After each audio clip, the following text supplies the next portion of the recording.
Jeshi la polisi mkoani Geita limeendelea kuwaonya baadhi ya wazazi na walezi kuacha tabia ya kuwakatisha watoto wao masomo na badala yake kwenda kufanya shughuli za uchimbaji madini katika migodi iliyopo wilayani Nyang'hwale mkoani Geita.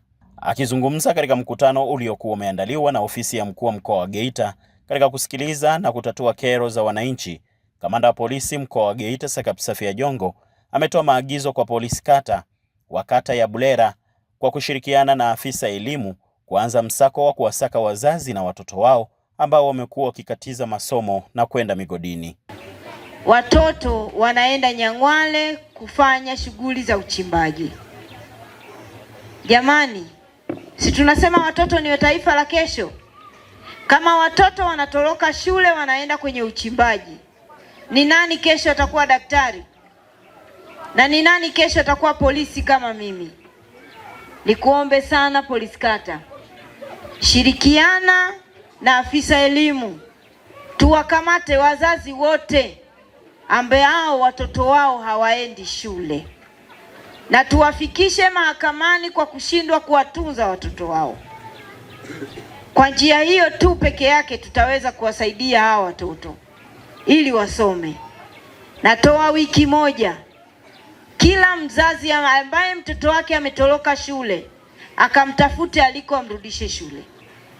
Na nimuombe afisa elimu, hii wiki moja ninayoitoa iwe ya uhuru, wasichukuliwe hatua, watoto wapokelewe, wafanyiwe taratibu, warudi shuleni. Ni kwa nini? Kwa sababu wale watoto wakishindwa kule kwenye machimbo na wakakosa, maana yake watarudi hapa kijijini wawe wezi, au kule kule waliko wataenda mtaani wakawe vibaka. Kwa hiyo ili kunusuru jamii dhidi ya vibaka wa baadaye, inabidi tuwasimamie hao watoto warudi mashuleni. Hapo nimeeleweka jamani? Nimeeleweka vizuri? Wanaume mpo? Wanaume mpo? Acheni kuniharibia watoto wa kike. Mimba za mashuleni zinaongezeka siku hadi siku. Na kati ya kata ambayo ina hizi changamoto ni hii kata ya Bulela. Kati ya kata ambazo zina changamoto za watoto kupata ujauzito mapema ni kata ya Bulela.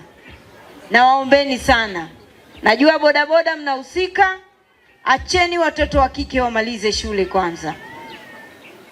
Lakini changamoto nyingine, wa baba mpo? Tafuteni ng'ombe kwa njia nyingine, sio kwa kuozesha watoto wa kike. Na nyie mnachangia sana watoto wa kike kuwatorosha mashuleni kwa sababu mnawaozesha. Kumwozesha mtoto wa kike ambaye bado anasoma ni kosa la jinai na utafikishwa mahakamani. Lakini kumpa mimba mtoto wa kike ambaye bado anasoma ni kosa kubwa zaidi la jinai, ambalo wewe uliyempa ujauzito mtoto wa kike tukikuthibitisha unaenda jela miaka 30. Hizi ni ripoti za Ayo TV na Millard Ayo kutokea mkoani Geita. Mimi ni Baraka Fulgence.